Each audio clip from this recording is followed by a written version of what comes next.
Welcome to Behind the SME, the podcast where we dive into the stories of founders, leaders, and visionaries of small and medium-sized enterprises. As the CEO of a small business myself, I want to uncover what drives the success of SMEs by talking to those who are in the trenches, building their businesses from the ground up. I hope you enjoy the episode.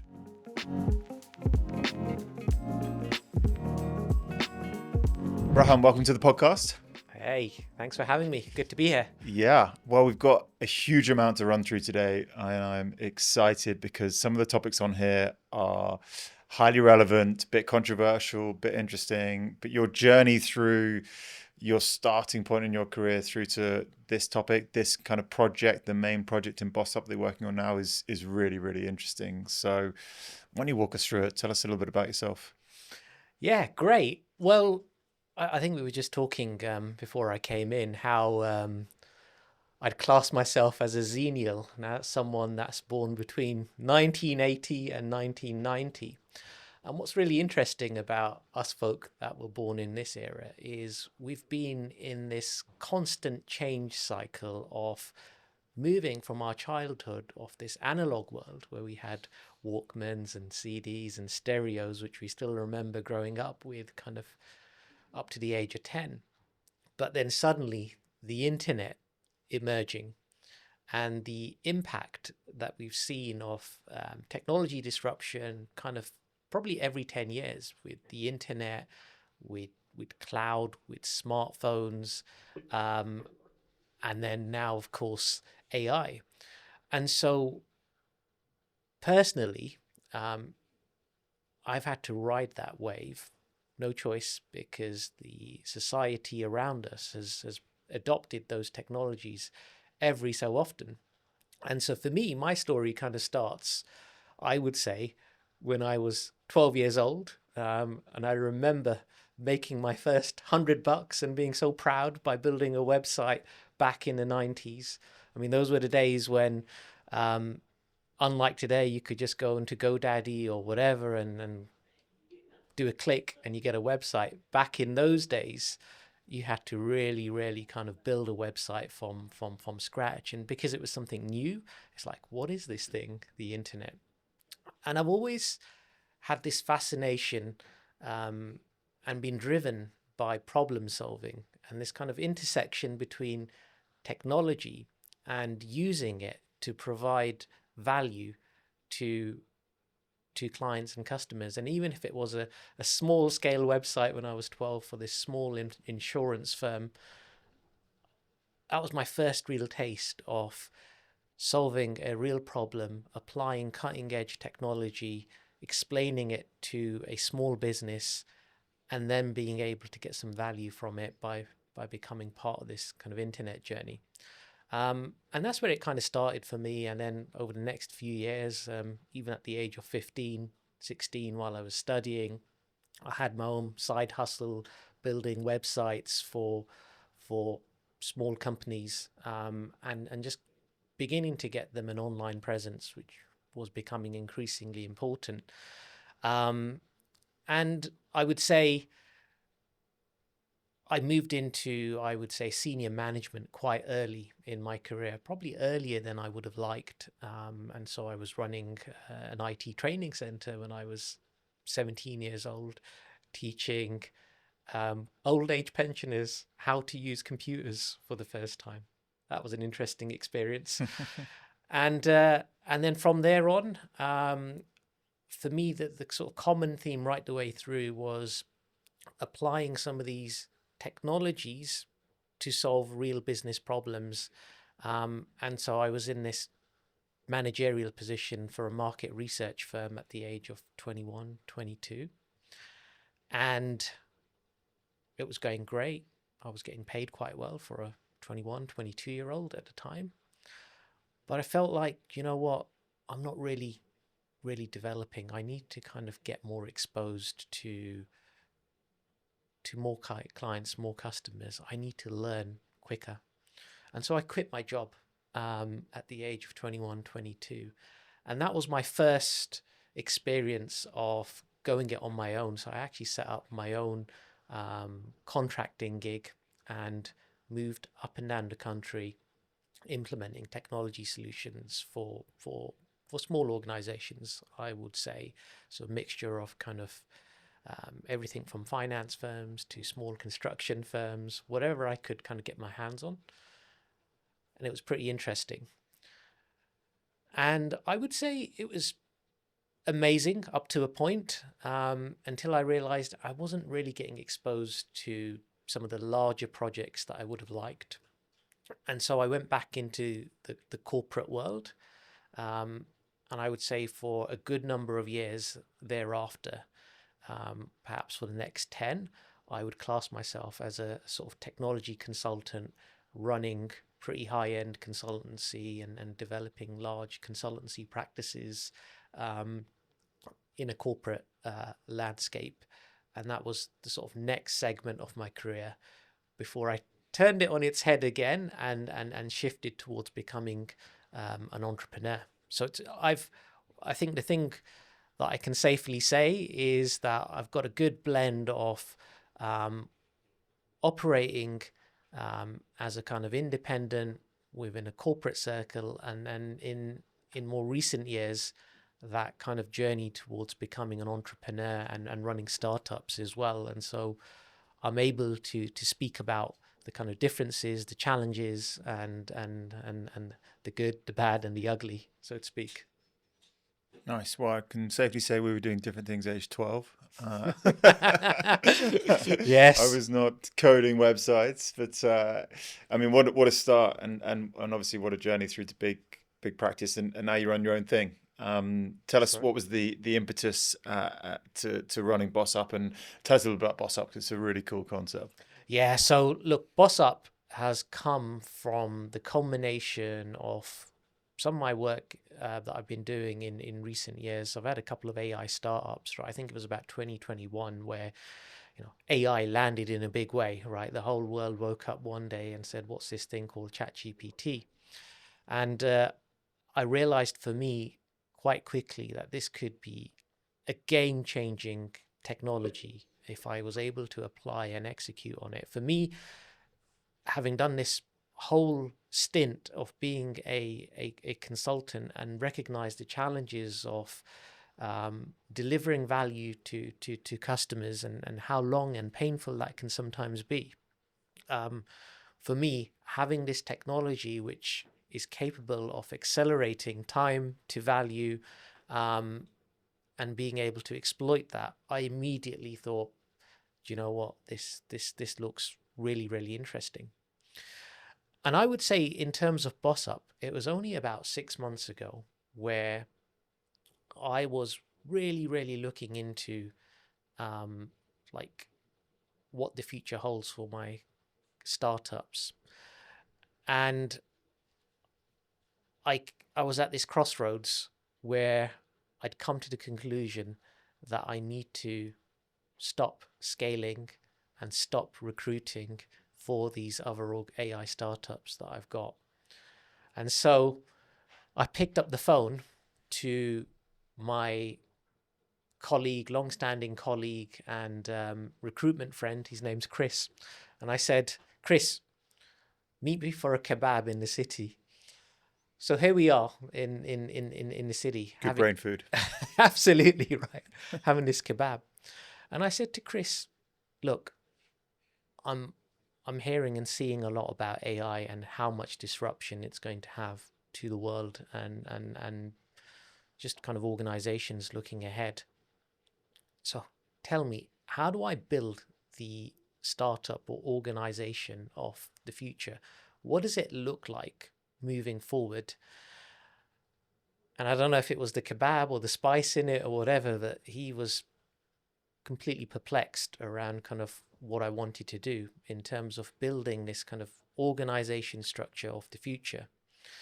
And it didn't take us long to conclude that there wasn't really a lot of kind of know-how or guidance out there at this moment in time in terms of what organizations need to be doing moving forward to be AI ready. And I'd already come to the conclusion that there is going to be this massive, massive disruption to what the world of work looks like in the coming years. And fundamentally, the organizations and the people that are going to succeed are the ones that can master this one thing. And that one thing is human and AI collaboration. So the more capable you are in this space, quite simply, the more successful you're going to be as an individual and as a company. And there's now this changing model which we're beginning to see come to the fore. And it's driven by this one thing that makes AI fundamentally different to anything that we've seen before. And you could argue that previous technologies were just a tool, something you could click on, something you could search, and it would give you a result. And AI, when it first came out, you could say it was under that same category of being a tool, ChatGPT, something you ask a question in and it gives you a result. But what we're seeing now is AI transforming from tool to teammate. And that's where it's a distinction, because you're now able to give AI an instruction and it's able to go away and have that goal in mind and execute on that goal and come back with a result and saying, I'm done. Or can you tell me what to do next? Or I wasn't sure about this. Can you give me more direction? And that's not too dissimilar to how you would manage or collaborate with a human in the workplace. And what we're seeing now then is, instead of workplaces being humans managing and collaborating with other humans, we're moving into a world where humans are going to be managing AI. And therefore, everyone by default moving into this new world of work becomes a manager or a boss. And as we call it, everyone now needs to boss up, because fundamentally it's about how can you effectively collaborate with AI? What does that look like? What do you need to be good at? And this is where BossUp came from, this notion that organizations need to move towards these AI first models moving forward.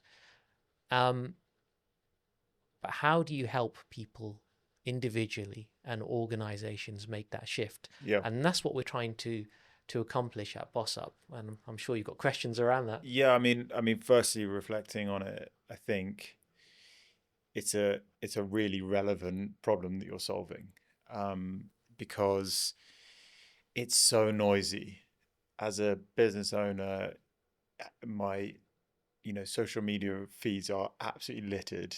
LinkedIn is littered with just huge swathes of quote unquote advice, guidance, products, and actually it's just incredibly complicated. And yet all we're hearing is that AI readiness, AI usage is going to be the thing which determines success in the future. And yet as a company owner, you're sat there going, I don't really know which way to turn. How do I then move from where I'm at now, where I think we're on the right path, to AI as a teammate, which is a wholly appropriate, I think, way of thinking about things. Yes. So yeah, highly complex area. Yeah. And the other thing which I reflect on a little bit is the pace of change from these huge technical revolutions that have happened over the centuries has increased exponentially. And I'm thinking about, the first real change, I suppose, was the advent of the printing press and the ability to make knowledge transferable through reproducible books, and therefore upskill huge generations of people through better communication and reciprocity. Reproducing stuff. There you go. You've done well there. But that took decades, and then electrification, mechanization, decades, and then you talk about being born in the 80s and seeing the pace of change.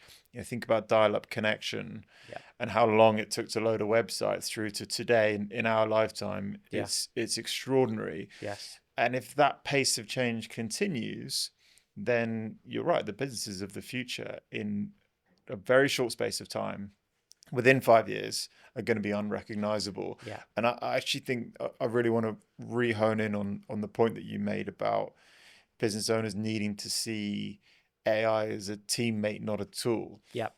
And I actually think that's just such an interesting concept, because I Yes. think there'll be a lot of people listening that go, I definitely see it as a tool and not a teammate. Yeah, yeah, yeah. And I think that there's a few misconceptions, I would say, out there about AI, and maybe you can clear up a few in Let's do terms it. of what we're seeing, and what our data is beginning to tell us. Quite frankly, I think just to double click on something you said, a couple of things, right? So in terms of AI and comparing it against previous waves of technologies or new gizmos that have come along, there's a lot of data already showing that the kind of pace of it and all the kind of early signals that we see is far faster than anything we've seen before. And, there's a few reasons for that, but I think it's one of the most democratized technologies possibly available. It's not something that is only available to the few, or like there's only one or two kind of AI players out there. Um, we're seeing this big disparity, though, to be fair, between spend that these large blue chip organizations are making and investments, and at a government level, the infrastructure investments that we're seeing all around the world in every region, right? There's a new absolute Cold War taking place. How many NVIDIA chips can I buy? My future economy is going to be run on this. To actually, the at a human level, the people on the ground, professionals like me, and I'm sure you, there's a level of kind of anxiety, almost nervousness on kind of, what does it mean for me? What does it mean for my future? What what does the future of my organization look like? And so Mm. the new model that's coming into the fore here is something called the frontier model. This is a new shape of a business where, instead of seeing it businesses as these hierarchical structures where you have these departments, marketing and finance and ops, and loads of kind of stacks and layers of people within them, towards more cylindrical structures where we see humans managing swathes of AI teammates. So it's really interesting, right? How far this concept has already got. So when you see the biggest HR company in the world, or provider, Workday, they run a HR system.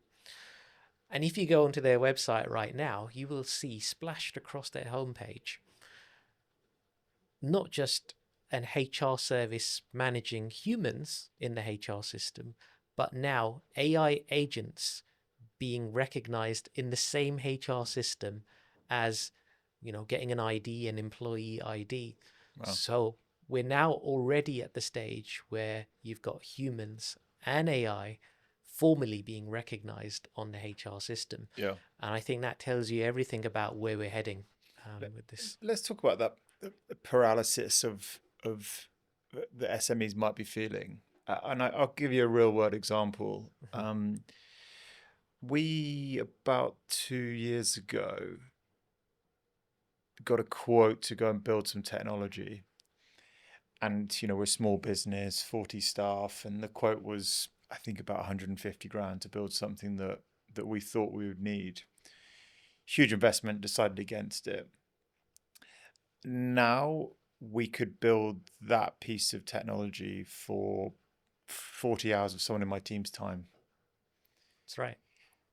That's the reason why I'm paralyzed with it personally, because it's moved on so quick that why do you want to sink so much investment into something where very likely that it will be redundant quite quickly?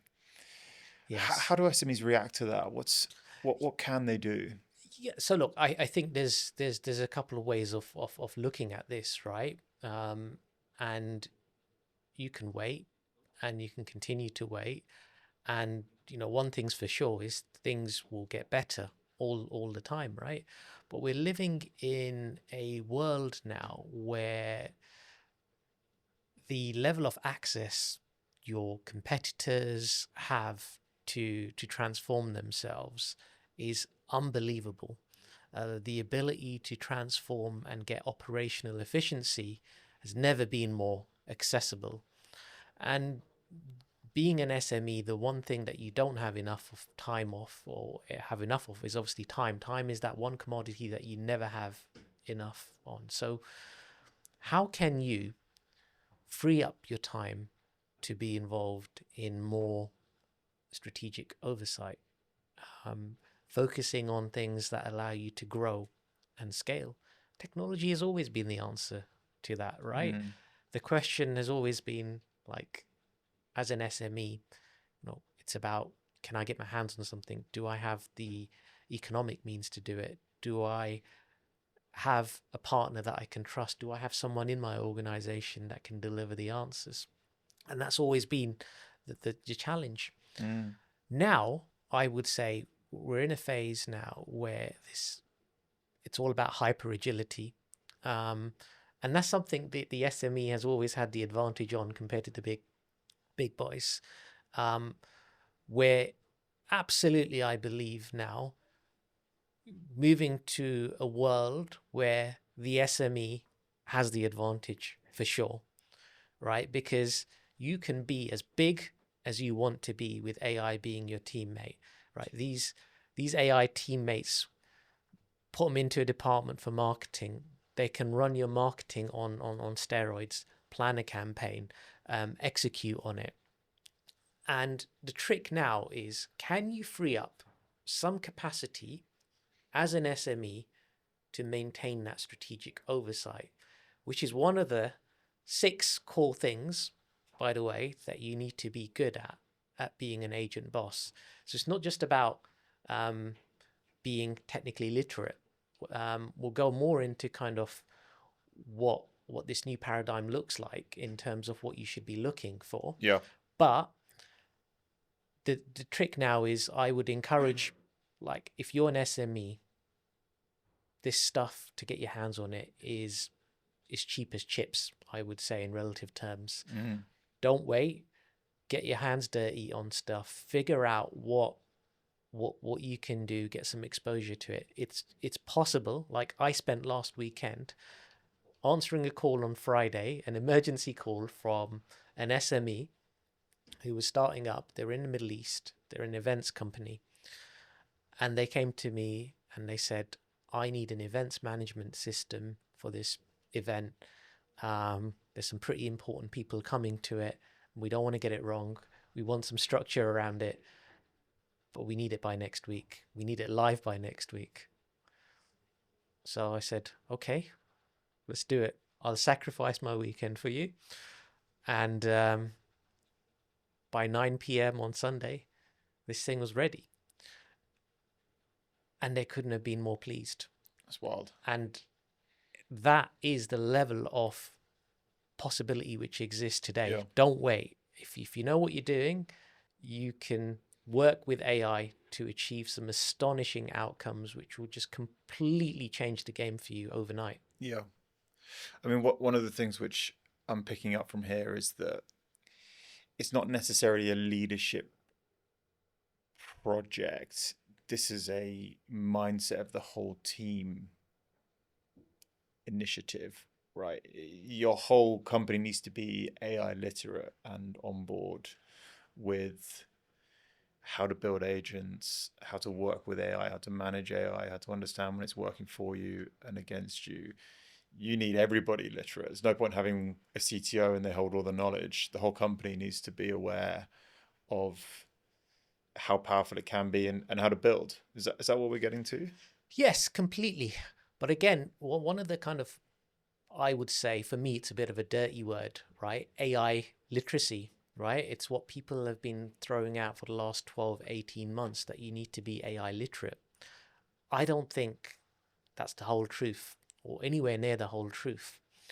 What our data shows us, and if you look at research coming out of MIT, which is kind of what we looked at, plus a whole bunch of other leading research coming out from institutions over kind of what it takes to be optimum for AI and human collaboration to work.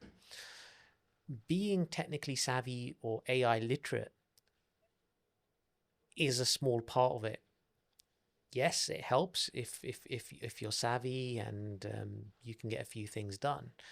But what's interesting is when you break down human and AI collaboration, it's some of those softer skills which become just as important, if not even more. So, how do you communicate? How do you manage? How do you give instruction? How do you critically think? And believe it or not, even your personality profile has an impact on how successful you're going to be with that collaboration with AI. So, what I'm going around and telling people, and what we're doing at BossUp, is trying to encourage people to get good at all of those facets. There's actually about 25 things that breaks down into. And once you understand that, it means you're moving towards more than a mindset, an aptitude, and a capability where you're able to really use AI as an exponent, as a teammate, to really get some interesting outcomes going. And so the I would say there's a bit of good news, right? In that those skills perhaps which people have always had, those human skills to be able to manage other people and folks, well, guess what? Those are just as relevant, if not even more relevant, in this new world that we're moving into. And that's not something that is heavily out there, I would say, at the moment. But you absolutely need to have those skills to be a good exponent of working with agentic AI. So you've touched on some of the 25 in the framework that you've put Yeah. together. Yeah. Tell us about some of the other ones that are really key in there. Yeah. So let's take your domain expertise as an example, right? So you may have worked in a particular sector and specialized in it. Could be legal, could be accounting, could be whatever, right? You've built up all kinds of domain expertise over a number of years. You know what you're doing. AI isn't there to replace you, so to speak. The people that are maximizing the benefits of AI are those that are throwing in that strategic oversight, that domain expertise to provide that layer on top. The way we're seeing things moving forward is that the human, or us guys, are doing the 20 or 30% on the front of the roll, and the augmentation and automation layer is being driven by your AI teammate.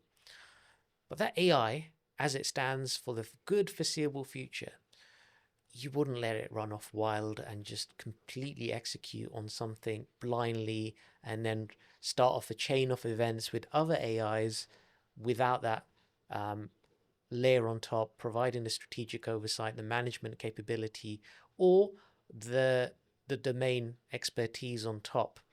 And I think that's the key thing. You can the people maximizing their results from agentic AI now are those that are able to inject that domain experience into the instructions and the way they orchestrate their AI agents. And that is a lethal combination, I would say. Bring that to life for me. Are we talking about prompt engineering here? Prompt engineering is one aspect of it, and it's probably the most obvious one where that could manifest itself, because go for a lazy prompt and the AI will just give you its interpretation of how it needs to execute. Whereas if you're the expert and you know this game, right? Like, help me draft this contract, for example, right? Now you can just say, help me draft this contract, and off it goes. You'll get a result, no doubt, from the AI. But if you're able to absolutely define the constraints and say it's for this use case, there is this type of framework that you're operating within, and you need to do X, Y, and Z, and it's only relevant for this jurisdiction, and blah, blah, blah, blah. What you're going to get back is far more effective. But then these sub-dimensions, as we like to call them, are all kind of interlinked. So there's the prompt engineering aspect of it, but then there's the aspect of, okay, AI is coming back with a result. Is that result any good? Do you need to give it feedback? Do you need to give it a different instruction? Is it, and this is where the human judgment comes in, right? Is it safe to just go out on its own? Does it need some form of quality review? Does it need to go into another process? So there's a lot of decisions that you still need to make. And that goes beyond prompt engineering. That fundamentally goes to kind of a thought process and knowing when to intervene, knowing when to delegate, knowing what type of instruction to give, and knowing when to kind of just let it do its thing.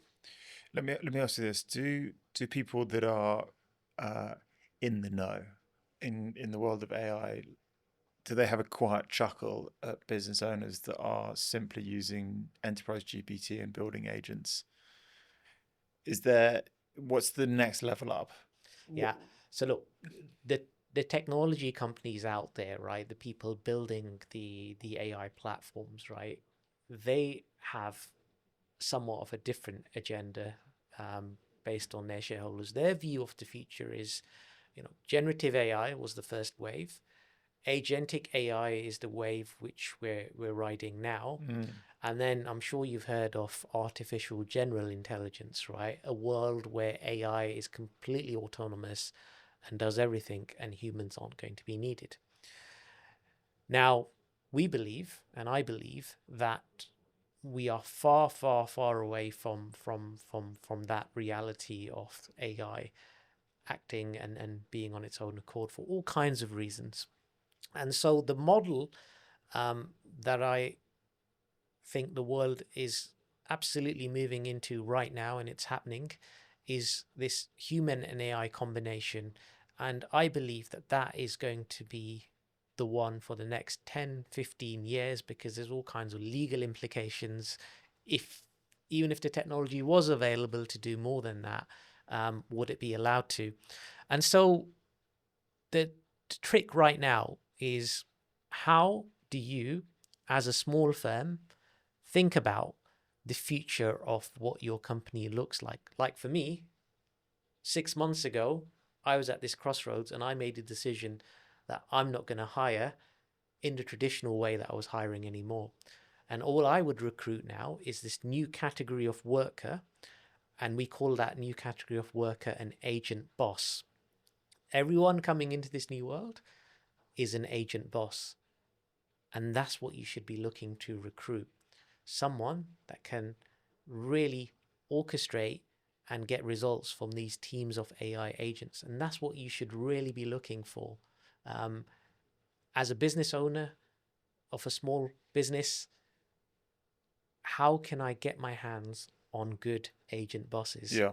That's what we're going to be asking ourselves. Which is interesting, because I would imagine the demographic of agent bosses now are graduates. It's really interesting, right? Because if you look at the narrative out there right now, right? There's no jobs for grads. Entry-level jobs are dead. We're seeing that in the data. We've seen ever since COVID this decline in grad schemes and just this general demoralization of grads. We were at a grad event 2 weeks ago at the Excel, and these guys, it's just so tough for them at the moment. And the narrative out there is that these guys are going to be replaced first by AI. But guess what? What our data shows, and when you kind of study what it really takes to be successful, is completely the opposite. These grads coming into the workplace, we believe they have this thing which we call AI nativeness. And AI nativeness is the new kind of petrol that absolutely could light up what you're doing. If these guys are really growing up with this stuff, tell me who's going to be more valuable? Someone that's like I've got 20 years of experience, never touched any type of AI before, hesitant to do it, versus someone that uses it day in, day out to get all kinds of things done. And so we're actually now working with a whole bunch of grads in terms of this mission with BossUp, and we're seeing some amazing results. Like, I've recently recruited these two guys, probably 22, 23, just recently graduated. And just looking back at my career for the last 20 years, running high-end consultancy, large teams, large deliverables, what these guys are pumping out with agentic AI being their teammate, 2 people, is the equivalent of 10 senior resources that I would have had to pay for before to get those same levels of outcomes at probably 5 to 6 times the speed as well. And so it's funny, in our small company and startup now, we refer to each other as agent bosses. And so we have an agent boss for marketing, an agent boss for sales.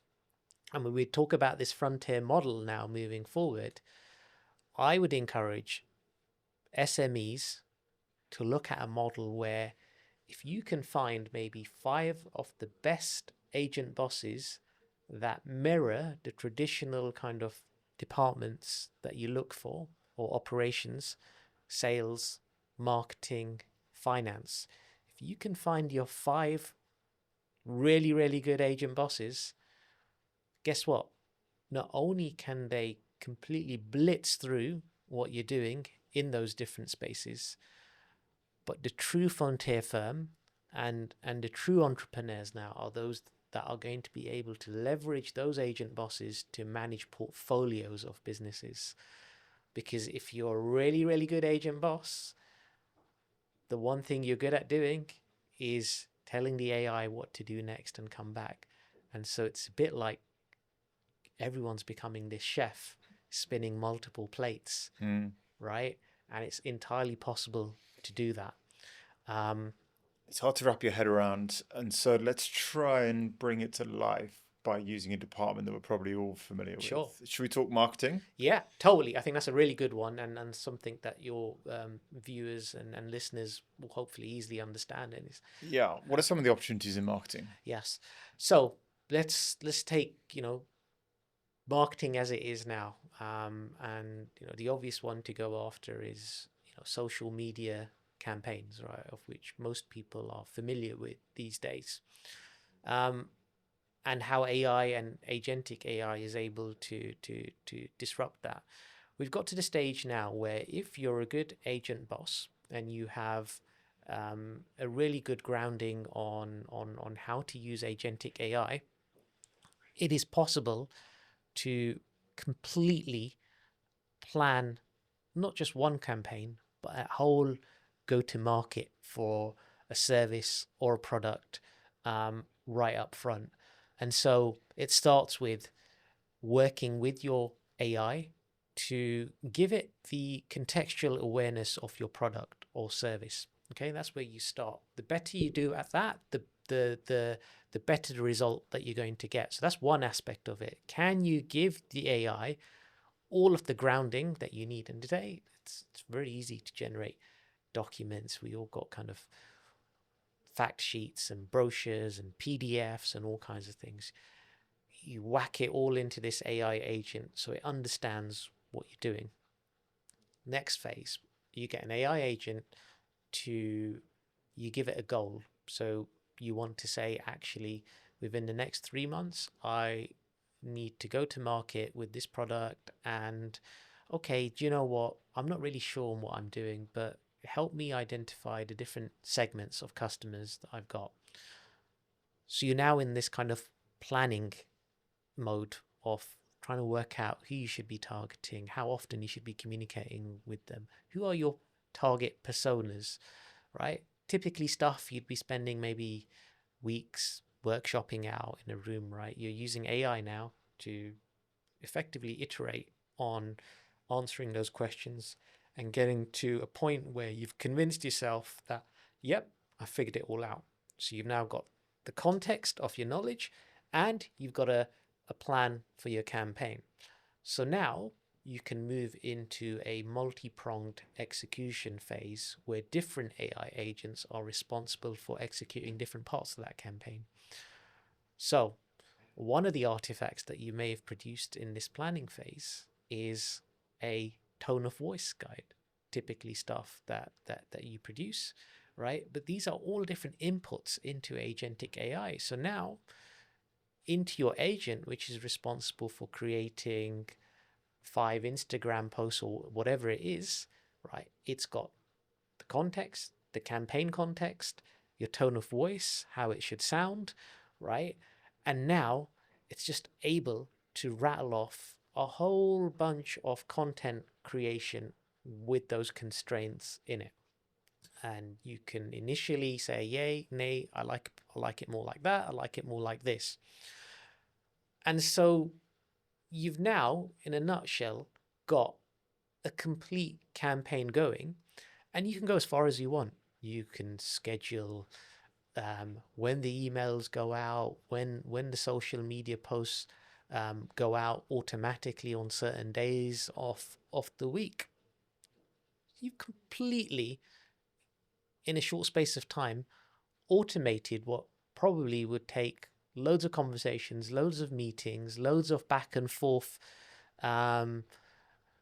with different agencies or design teams and so forth. And so I always say, look, this gap between what's in your head and what you're really looking for towards trying to translate that through hierarchies of people, it's hard, right? It's always been hard to try and get that point where you're comfortable with executing. That line now and those layers have completely evaporated with this. And that's why we're seeing faster time to value. Yeah, it's super helpful just to hear a live example. If you were advising a marketing manager on executing exactly that, what platform would you say is the best place to start? So one of the great kind of things now is there's no shortage of different AI platforms and tools being waved in your face. And look, we're already at an amazing place where that choice means you can't really go too far wrong with whatever choice you make. But one of the things or characteristics of becoming a good agent boss, as we call it, is knowing, just like with humans, knowing what AI teammates' strengths and weaknesses are. Not all AI is equal. And so, we have the familiar kind of tools out there like your chat GPTs from OpenAI, and then you have Anthropic and Claude, and Perplexity. How do you know what the strengths and weaknesses of these different ones are? And it can be a challenge, right? Because each one delivers what looks like good results. What I would say to people listening in on this is that don't overinvest in long-term commitments on one particular subscription, I would say.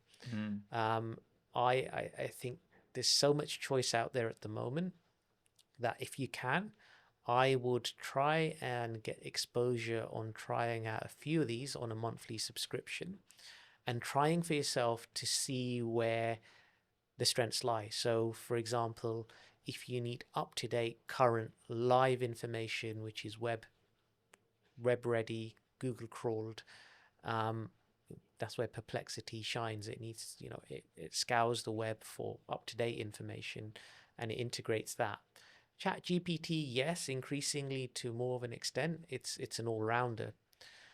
If you want to start building systems and getting operational efficiency for processes, then I would lean people more towards the Anthropic ecosystem and using things like Claude. It's the best kind of coding agent you're going to find anywhere out there at the moment. And so just like you have specialists in humans, you have specialists in AI. And so you need to find what works for what you're trying to do. Yeah, super interesting. That's what kind of what I was interested in getting at, is whether or not you'd go for, marketing specific, purpose built system, or whether or not you can get a more all rounder, as you described it, ChatGPT, Yeah. to kind of fit to your requirements and have one centralized hub. But Yeah. Sorry, let me just interject there, right? Instead of thinking about it as a technology choice, the way I want people to start thinking about it is actually as a people choice. So the technology is becoming increasingly kind of plug and play, commoditized. What you want to be looking for is, who's that agent boss in front of it? Is it yourself? Okay, maybe it can be yourself, right? But probably the best thing you can do is look for someone that has the traits that will make it their mission to identify which one is the right one for your use case, right? So if you hire a good marketing agent boss, inherently within their role, they will have either experience or make it their mission to find out which technology solution is the right one. So the world of recruitment is, contrary to what people are saying, that humans are finished and it's just about buying AI and you're sorted. Actually, no. Look for the right qualities in your humans and your smallish teams, and you will find the right answers. And what if you don't want to hire? How do you convert someone to being an agent boss? Great, right? So the starting point is different for anyone. So we talked about these different dimensions earlier on: strategic thinking, personality, communication. So what we are trying to do at BossUp is define the world's first true AI readiness assessment. So consider it like the Experian credit score, but for AI readiness. That's what we do. So first of all, it's about finding out where you are on the scale of AI readiness. And the truth is, look, there's not many people in the world that we can consider today that are kind of in the upper echelons. It'll be a few and far between at this moment in time. So don't feel like, this is hopeless for me. Everyone's on this journey to become a better human AI collaborator. So start with finding out where you are. And then, at BossUp, the way I like to explain it to people is that you shouldn't consider AI or getting better at AI is as simple as going on a course or something like that, or getting a certification. Yes, that helps, but let me tell you, it's a lot more than that. The analogy I like to give is like the fitness one. So, everyone generally uses something these days like Apple Health, Google Health, or Fitbit or something like that. And it just doesn't give you a score, right? It gives you some insights into, okay, your cardio's good, but you need to do some strength training. And I consider AI just the same. AI fitness is a thing. And you need to be proactive in your approach. You can't just do one thing. You need different types of workouts or exercises to get better at it. So at BossUp, we consider ourselves to be the world's first AI gym, where not only do we give you a sense of kind of where you're at today in terms of AI readiness, we give you the workouts that you need to become and continue to maintain your AI fitness. And it's by doing these different activity types, which are beyond learning. It's about, even technical writing, blogging, going to specific events, doing TED Talks if you can, and whatnot. All of these are things which contribute towards you, funnily enough, becoming, or chances are becoming a better agent boss, as we like to call it. So it's about having a holistic development plan for yourself and maintaining that, and continuing to do it. So it's AI fitness should be treated like any other kind of physical fitness, is how I would like to portray it. Yeah, and it's so interesting because you're talking about a mindset shift, which I imagine they spoke a little bit about when we started using the internet as a primary source of information, and people saying it's not going anywhere.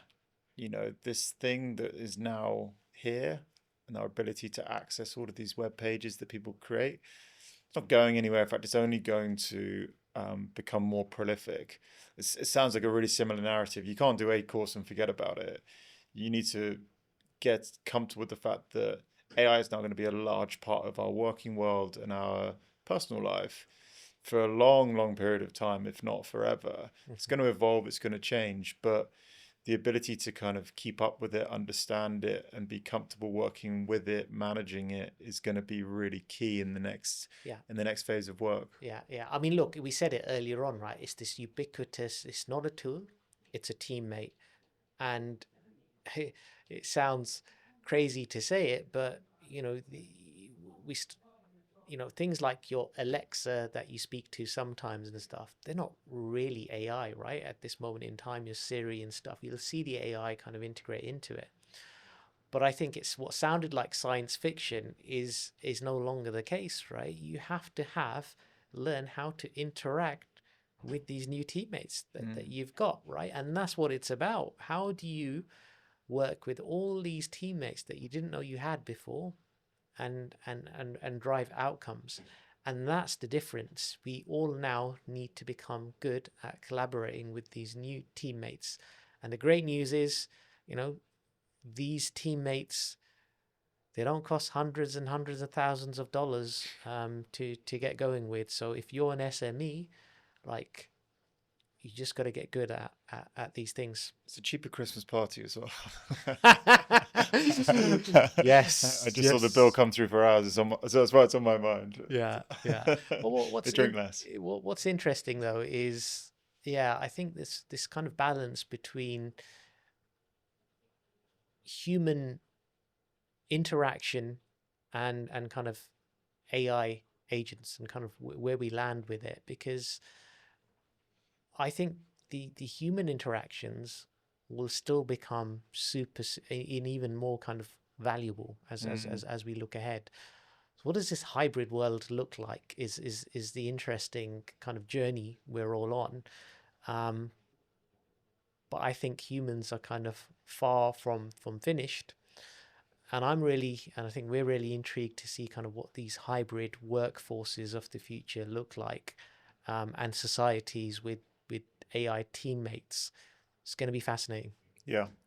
Hey, and what a fascinating conversation, and thank you so much. I've certainly learned loads, and I feel like if we had this chat again in a year, it'd be quite different again. Totally.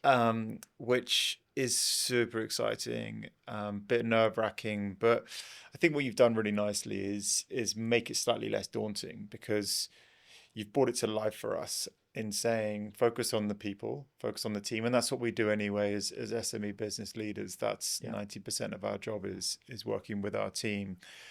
BossUp's an incredible tool, and what you've done is try to codify that growth journey, that learning journey, and put some frameworks around it using science and research and technology and data, which is amazing. So if you're interested in it, highly recommend going and having a look at BossUp as an incredible piece of kit. But yeah, thank you so much, Rahan, for joining us, and we'll do it again in a year, and we'll look back and go, yeah, that was wrong, but that was right. It's such a fast-moving picture. Never has it been so risky to make predictions about the future, has it? And look like a fool a year later. Let's see. Well, I look forward to it. All right, thanks so much. Brilliant. My pleasure. Thank you. Thanks for tuning in to this episode of Behind the SME. Don't forget to subscribe and leave us a review. It really helps others find the show. If you want to get in touch, you can find our email in the description.